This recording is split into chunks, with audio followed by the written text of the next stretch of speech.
Chers téléspectateurs, bonsoir et bienvenue sur l'échiquier international.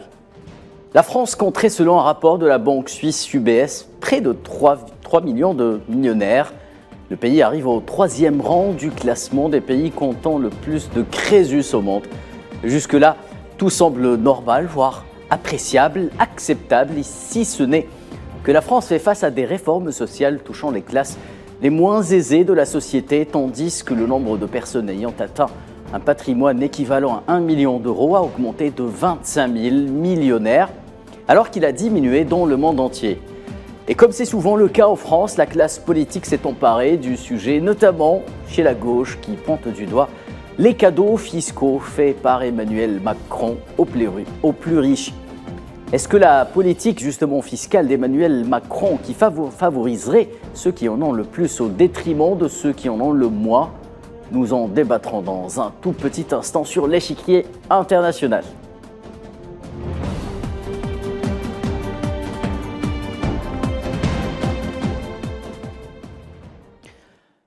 Mes invités ce soir nous rejoignent directement de Paris. Gamal Abina, vous êtes spécialiste des questions internationales. Bonsoir, merci d'être avec nous. Bonsoir et merci pour l'invitation.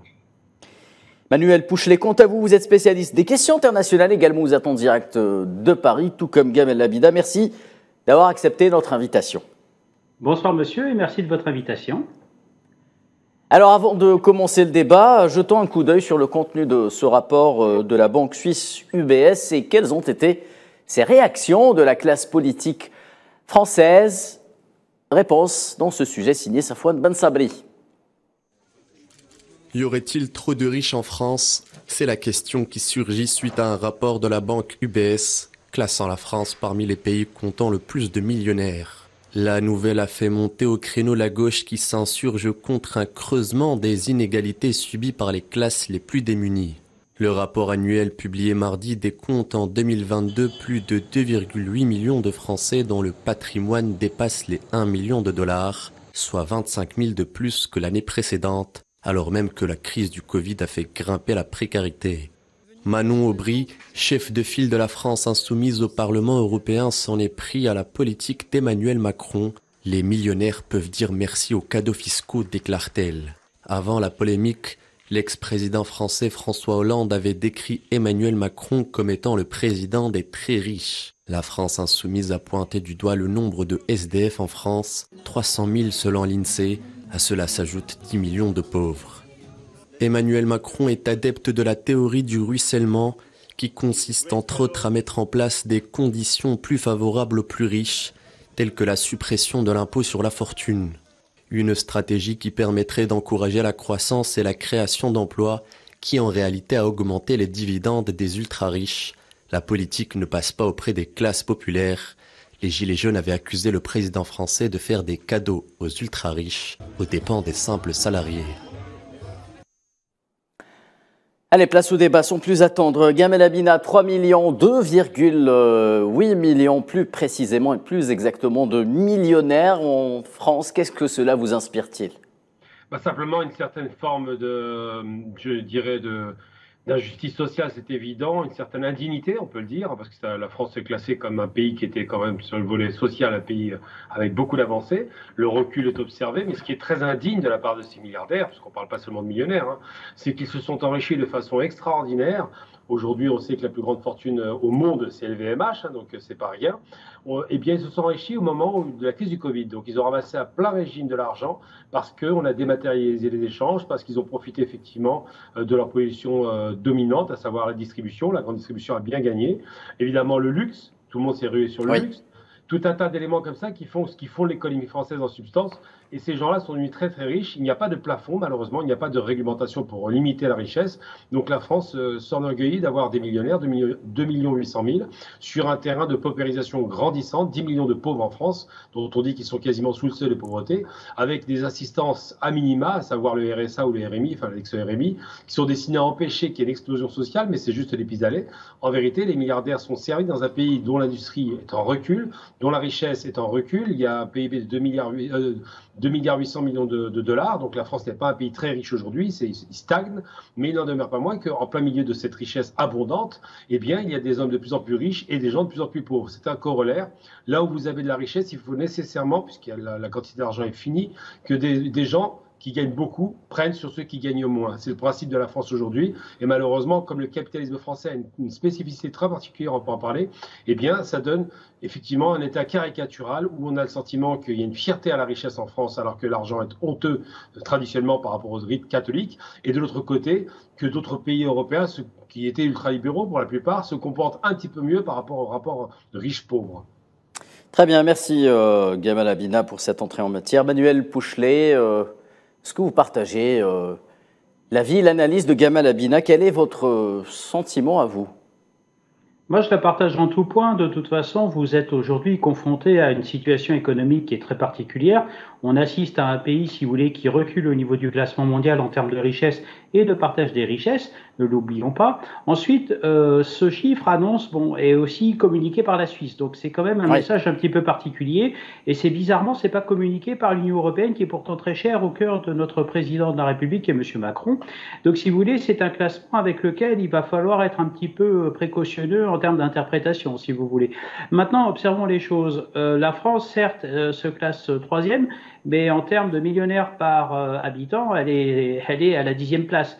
Donc maintenant, c'est vrai qu'il y a eu des réussites, c'est vrai qu'il y a eu des réussites pendant la pandémie, c'est vrai qu'actuellement, nous avons une inflation qui profite, on va dire, à cette classe d'ultra riches et de très riches, dits de millionnaires. Maintenant, c'est vrai qu'aujourd'hui, on a quand même, comme M. Abina vient de le souligner, et c'est très important, on a un déclassement de la classe moyenne. Et c'est là que ça devient dangereux, puisque vous l'avez mentionné dans votre sujet avec l'apparition du mouvement des Gilets jaunes. Aujourd'hui, la France a connu de profondes réformes, notamment en termes de retraite, où, si vous voulez, aujourd'hui, on s'aperçoit que l'on va devoir travailler plus longtemps et dans des professions où la pénibilité est, on va dire, très importante, ça va devenir insoutenable. Et c'est pour ça qu'il y a eu de nombreux mouvements sociaux en France. Méfions-nous. La France, certes, compte des millionnaires, mais attention, il y a un écart qui se creuse, qui fait penser à certains pays, on l'a mentionné, d'ultralibéraux comme en Europe. Alors moi, je pense notamment à l'Allemagne et au Royaume-Uni, si vous voulez, quoi qu'en ce moment, les données du Royaume-Uni depuis le Brexit sont nettement plus inquiétantes, où là, on a carrément une classe moyenne, si vous voulez, qui survit, puisqu'on a des tarifs de l'électricité notamment qui augmentent. Là, récemment, au 1er août, la France a augmenté 10% ses tarifs d'électricité. Moi, je dis, attention, méfions-nous de tout ce qui brille. Certes, ce sont des grands capitaines d'industrie du CAC 40 qui gagnent énormément d'argent, comme les industries particulières, comme le luxe notamment. La France est aussi performante dans tout ce qui est agroalimentaire. Il y a également l'industrie de l'armement, ne l'oublions pas. Le conflit en Ukraine a enrichi énormément d'entreprises. Pour certaines, les chiffres d'affaires ont même augmenté de 70%, ce qui n'est pas rien. Donc, si vous voulez, voilà, on a une situation qui est délicate et j'allais dire, finalement, en un seul mot, qui est contradictoire. Vous avez d'un côté des personnes qui s'enrichissent et de l'autre, une classe moyenne qui se paupérise avec des signes d'alerte qui sont quand même inquiétants. Gamal Abina, finalement, ce qui est pointé du doigt, c'est la hausse du nombre de millionnaires en France, 25 000 plus précisément, parallèlement à l'augmentation du nombre de pauvres ou de gens qui sont classés sous le seuil de pauvreté, qui est normalement de 1 000 € si je ne m'abuse. Est-ce que ce paradoxe, cette antinomie est entendable en temps de crise comme cela en Europe ou en France? Le problème, c'est que si on observe l'histoire récente, je parle du XXe siècle, là où il y avait beaucoup de pauvres, on prend l'Allemagne par exemple, avec 6 à 10 millions de chômeurs, il y avait aussi des milliardaires qui en profitaient. Le mécanique est simple, il y a un principe de vase communicant, il y a une quantité d'argent finie. S'il y a une paupérisation de la population, c'est qu'un certain groupe de personnes s'accaparent les richesses. On prend l'exemple du Brésil, 1% de la population détient 99% des richesses du pays. Tout le reste, évidemment, se partage les miettes. Et la problématique qui se pose, alors j'ai dit tout à l'heure, c'est de 2 900 milliards de PIB de la France, avec un pays qui a une dette qui surpasse sa création de richesse. Ça n'empêche pas les milliardaires de s'enrichir. Ils ont des cadeaux fiscaux considérables. On sait que l'ISF a été retiré, mais pas seulement. Il y a aussi tout un tas d'avantages fiscaux, tout un tas d'exonérations, tout un tas de soutien direct aux entreprises qui n'étaient pas en difficulté. Et le paradoxe français, c'est que c'est un capitalisme qui a deux allures. C'est pas un capitalisme simple comme l'américain où c'est essentiellement constitué par les capitaux liés à la finance et aux banques qui alimentent les entreprises et qui permettent de créer de la richesse artificiellement en vérité puisqu'il y a la spéculation qui fait que le cours d'une action va monter, remonter, monter et enrichir la personne de façon très spéculative et très arbitraire. On prend l'exemple de Warren Buffett qui était très riche et qui aujourd'hui est beaucoup moins. En France, c'est autre chose. C'est un capitalisme mixte à la fois de familles comme Muliez, la famille qui tient au champ par exemple, c'est une famille qui n'ouvre pas le capital, qui a 100% de ses richesses dans ses poches, et de l'autre côté, des capitalismes qui rentrent dans le marché action, comme ça a été fait avec Bolloré par exemple, qui lèvent des capitaux par le marché action pour partie, ils ouvrent leur capital, donc ils génèrent de la richesse par la spéculation des marchés financiers, ils génèrent de la richesse par le gain qu'ils font directement en placement financier, et en même temps, ils créent de la richesse par le travail. Donc ce capitalisme-là est un capitalisme mixte qui est encore plus outrageusement riche. On prend l'exemple de la première fortune de France, par exemple, que ce soit Arnaud ou Pinault, ces deux hommes, ces fortunes-là, bénéficient à la fois du travail de leurs industries du luxe, qui sont connues, de la distribution, oui, et en même temps de l'évolution capitalistique de leur cours de l'action qui augmente leurs revenus de façon beaucoup plus importante que leur travail. Donc aujourd'hui, l'ultralibéralisme que je dénonçais il y a quelques minutes, c'est le principe de dire on va financiariser l'économie et faire en sorte que les gains générés par la finance de marché soient plus importants que les gains du travail. Donc la valeur travail est impactée. En France, on a deux types de capitalisme, un familial fermé et l'autre de plus en plus financiarisé. Oui. Et le risque, c'est que les travailleurs sont de moins en moins payés, c'est un principe de gauche qu'on connaît très bien, avec ceux qui rémunèrent le marché action, donc ceux qui achètent des actions et qui sont très bien rémunérés par le seul fait d'avoir un investissement improductif qui ne crée pas de richesse, mais qui rapporte sur un plan financier. Très bien. Manuel Pouchelet, cette fameuse théorie du ruissellement, souvenez-vous, elle ne date pas d'hier, hein, donc c'est une théorie dont on entend parler depuis Nicolas Sarkozy. Elle a été reprise par François Hollande. Rappelez-vous ce fameux CICE, ce crédit impôt compétitivité qui devait profiter aux PME françaises de manière à ruisseler sur les catégories les moins aisées. On a l'impression que, à contrario des lois de la physique, le ruissellement en France, ça va vers le haut et non pas vers le bas. Et oui, finalement, ça revient toujours à la même situation, hein. De toute façon, les entreprises françaises n'ont pas le libéralisme que l'on peut observer dans les pays anglo-saxons. Ce que l'on peut dire en revanche, c'est vrai qu'il y a énormément de mesures qui ont été mises en place par les différents présidents que vous avez annoncés. Maintenant, c'est vrai que 80 milliards de CICE, rappelons juste le chiffre. Oui. Oui, tout à fait. Mais après, n'oublions pas une chose, c'est que la France aussi, elle croule sous la pression fiscale. Oui, on a quand même, il y a quand même une déclaration. Moi, je me souviens du président de la République, Monsieur Macron, qui il y a 1 ou 2 ans, avait dit qu'on était une start-up nation. Oui. Il voulait calquer son modèle sur Israël. Moi, je suis désolé. La start-up nation, moi-même qui suis aussi dans le secteur, on va dire, de l'auto-entreprise, quand je vois combien on est taxé, ça donne pas forcément envie d'avoir son activité en France. Et forcément, ce que vous mentionnez là au niveau du ruissellement, il y a aussi énormément dans les entreprises qui réussissent pour l'instant. Je rappelle que les comptes ne sont pas forcément en France. Oui. Pour exercer fiscalement, il faut être en France, certes, mais vous avez par exemple les grands acteurs, ce qu'on appelle les pure players de l'économie française, ils ont tous des comptes offshore. Et ça, par contre, on oublie de le mentionner. Donc, si vous voulez, il y a quand même des choses qu'il faut rétablir. Ensuite, les grands PDG d'entreprises, moi, je me souviens d'une riche héritière d'une marque de cosmétiques bien connue qui était dans une affaire du temps de Monsieur Sarkozy, avait dit... Madame Liliane Bettencourt, pour la nommer. Voilà, tout à fait, voilà. Avait simplement dit, écoutez, si notre argent vous dérange, nous, on va s'exiler, mais ça vous fera tant de millions de chômeurs en plus. Donc, si vous voulez, il y a aussi ce jeu de levier et de pression, on va dire, face au président de la République, mais je dirais plutôt à son gouvernement, qui n'est pas non plus à négliger quelque part. Donc, si vous voulez, voilà, il y a un rapport de force qui existe. Malheureusement, nous sommes, avec ce que vous venez d'évoquer, les ruissellements, etc., ça va toujours vers le haut, rarement vers le bas. D'ailleurs, moi, pour avoir la chance de donner des cours dans des universités et dans des écoles, aujourd'hui, j'ai des jeunes qui se positionnent sur le marché avec des bac+5. Et quand on voit les salaires qu'on leur annonce, ils ont de quoi être déçus. Donc, si vous voulez, voilà, je pense qu'on a aussi des entreprises en France qui sont gouvernées principalement par des actionnaires, et ce sont eux qui dirigent et qui, au niveau, on parle éventuellement, si on veut attaquer, si vous voulez, le sujet d'augmentation des collaborateurs de l'entreprise, c'est un sujet qui est très délicat en France. Pourquoi ? Parce que c'est les actionnaires qui décident. Voilà, maintenant ouais. ça devient très compliqué. Sans vouloir me répéter, on est dans un pays où il y a une pression fiscale énorme et malheureusement, elle frappe les classes deuxième moyennes. En Europe après le Danemark, normalement. Oui, alors le Danemark est un pays très particulier. Ouais. La pression fiscale est énorme.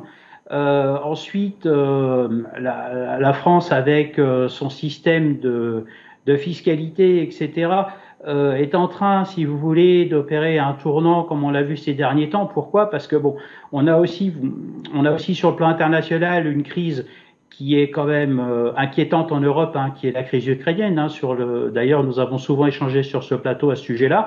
Et puis attention, on a aussi prochainement la montée en puissance des BRICS, qui, à mon avis, va redistribuer les cartes sans forcément donner les atouts aux mêmes personnes. Ouais. Et je doute fort que les fortunes qui sont annoncées aujourd'hui le soient encore demain, voire d'ici quelques mois, puisque le sommet de Durban va, à mon avis, requalifier les règles du jeu. Et aussi, vous avez affaire très prochainement à une forme de dédollarisation qui est annoncée. Ouais. Et qui, je pense, ne sera pas forcément une aubaine pour tout ce que nous sommes en train de débattre ce soir sur notamment ces richesses françaises.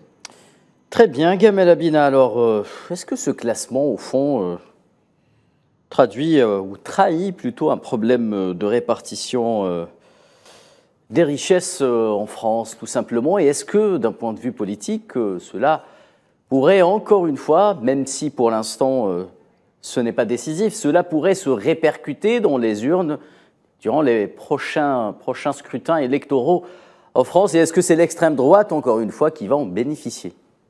Oui, ça se traduit toujours dans les urnes et ça ne va pas se répercuter, ça s'est répercuté.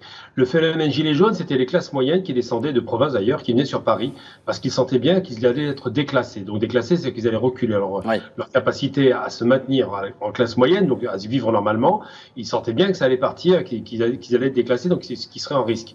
Ce qui se passe, c'est que depuis Sarkozy, effectivement, l'ultralibéralisme voulu par lui, qui n'a pas pu appliquer parce qu'il y a eu la crise de 2008, ça l'a stoppé dans son mouvement, a été appliqué lentement mais sûrement par un Hollande qui ne savait même pas quel était le salaire minimum des Français, qui ne connaissait même pas la réalité du coût de la vie, qui disait qu'on était riche à partir de 4 000 €, c'est vous dire. Mais surtout, les théories du ruissellement, comme la théorie de l'homme qui descend du singe, ce sont des théories. Ça n'est pas prouvé, ça n'est pas vérifiable, mais en revanche, ce qu'on peut vérifier dans les faits, c'est que le ruissellement ne fonctionne pas. Il y a des réalités, c'est des raisons qui font que l'extrême droite monte. C'est que, comme d'ailleurs le nazisme, il est monté à la suite d'une crise économique et d'un sentiment d'injustice et de la guerre contre la financiarisation de l'économie. N'oublions jamais que le nazisme n'était pas du bolchevisme, c'était de l'anti-financiarisation, donc l'anti-capital de finance de marché, donc ils avaient fermé le marché. Le bolchevisme, c'est la confiscation des richesses des riches à redistribuer aux pauvres. Le nazisme, c'est autre chose. Eh bien, ça a provoqué des guerres. Et ce qui se passe, c'est que la montée de l'extrême droite est liée directement à la difficulté économique que traversent les Français en général, la paupérisation, la peur effectivement alimentée par d'autres fantasmes qui n'ont rien à voir avec la réalité économique. Ce qui fait du mal à la France aujourd'hui, c'est les marchés financiers. Ce qui fait du mal, ce sont les fonds de pension, les hedge funds américains qui font ce qu'ils veulent. Ce qui fait du mal à la France, effectivement, qu'il n'y a pas du tout de ruissellement, mais du tout, il y a des digues qui empêchent cela, qui fait que d'ailleurs, M. Pouchelet l'a dit à l'instant, il parle de pression fiscale et de pression surtout des charges, c'est surtout plus important quand on est entrepreneur, je pense qu'il le sait aussi bien que moi, les charges sociales sont très lourdes en France, et bien, ce qui empêche l'emploi d'ailleurs.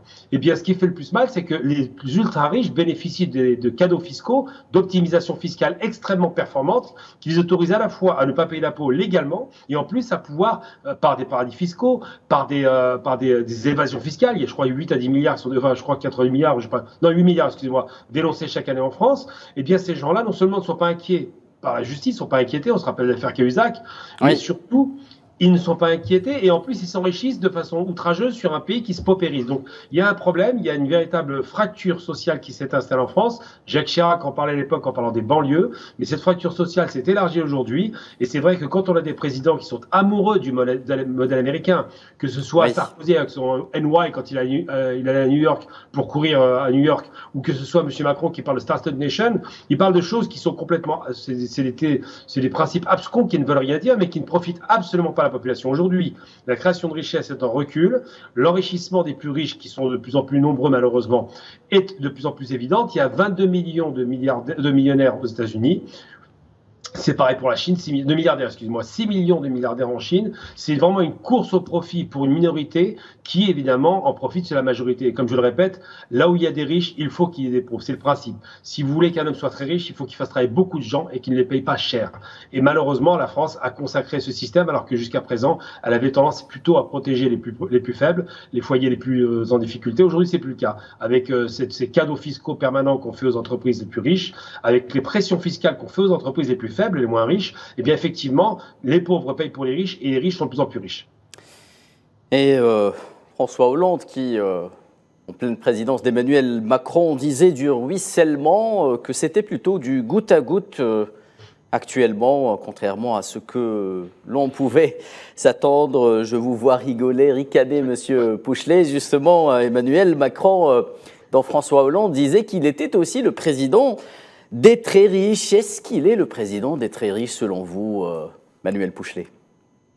Oui, bah ça, vous savez, c'est les déclarations politiques habituelles des clans qui s'opposent. Je rappelle que M. Macron a été quand même un des ministres de M. François Hollande. Son ministre d'économie, plus précisément. Oui, tout à fait, et qu'il était même très satisfait de son travail. Oui.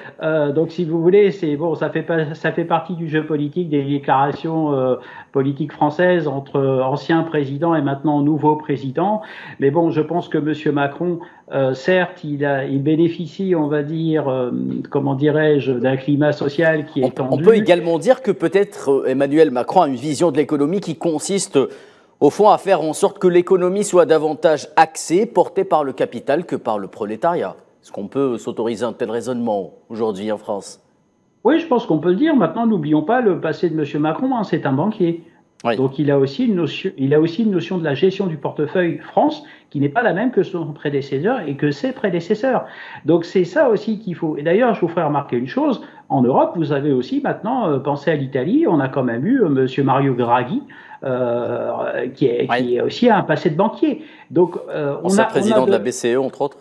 Tout à fait, voilà. Donc maintenant, il faut aussi prendre en compte qu'on a dans nos régimes politiques en Europe, on a maintenant l'arrivée au pouvoir d'économistes qui vont dans leur programme électoral promettre monts et merveilles comme d'habitude, et comme le disait le général de Gaulle, les promesses sont faites pour être élues et non pour être tenues. Une chose est sûre, c'est que vous êtes ici dans un cas où on a nommé un président jeune, ne l'oublions pas, c'est un des plus jeunes dirigeants d'État, et notamment au niveau du G7, qui a une vision et, si vous voulez, de l'ambition.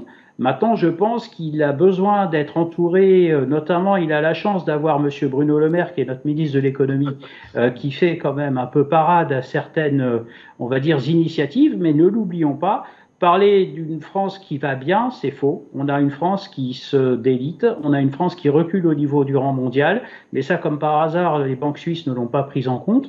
Mais soyons prudents, la France est un pays qui a, ne l'oublions pas, des avantages aussi sociaux, et ces avantages sociaux, si vous voulez, sont financés par la majorité des personnes qui travaillent en France, c'est-à-dire la classe moyenne. Ouais. Et malheureusement, s'il y avait un recul, déjà la réforme des retraites, si vous voulez, a été un premier coup de semonce à ce gouvernement, où on a quand même assisté à des blocages, que ce soit au niveau des grèves, que ce soit au niveau du discours, que ce soit au niveau du dialogue entre les partis, à tel point que même certains syndicats se sont, si vous voulez,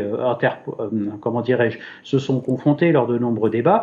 Maintenant, je pense malheureusement que la France, on va dire, on n'intègre pas assez aussi dans notre logique économique la mondialisation. Et aujourd'hui, la France, certes, est un des acteurs, on va dire, de l'Union européenne, mais l'Union européenne n'est plus le leader qu'elle était au moment de sa création, si vous voulez, en 1957. Nous sommes en 2023. Il y a des nouvelles puissances émergentes qui maintenant prennent le relais. Tout à l'heure, je vous ai évoqué le cas des BRICS. Oui. Maintenant, c'est une donnée, comment dirais-je, le jeu de cartes est en train de changer, les atouts ne sont plus dans les mêmes mains, et je pense que les atouts attribués à la France sont moins nombreux, mais ils existent toujours. Maintenant, le tout est de savoir est-ce que nos entreprises vont être capables de faire face, et c'est là que malheureusement, avec cette situation où on a boycotté, ne l'oublions pas aussi, la Russie, c'est malheureusement un manque à gagner. Je pense à certains secteurs comme l'agroalimentaire, où je vous ferai remarquer que le marché russe était très important. Oui. Maintenant, cette économie, si vous voulez, je ne vais pas dire qu'elle périclite, les perspectives d'avenir, c'est bien d'avancer un nombre de millionnaires, mais ne l'oublions pas, la majorité ne sont pas les millionnaires, mais la classe moyenne qui en ce moment survit pour s'en sortir face à une inflation qui est certes moins importante, et c'est peut-être ça aussi, c'est peut-être cet indicateur qu'il faut communiquer aussi aux téléspectateurs, ce qui contribue aussi à la richesse de ces entreprises et de ces pure players dont on est en train d'échanger ce soir.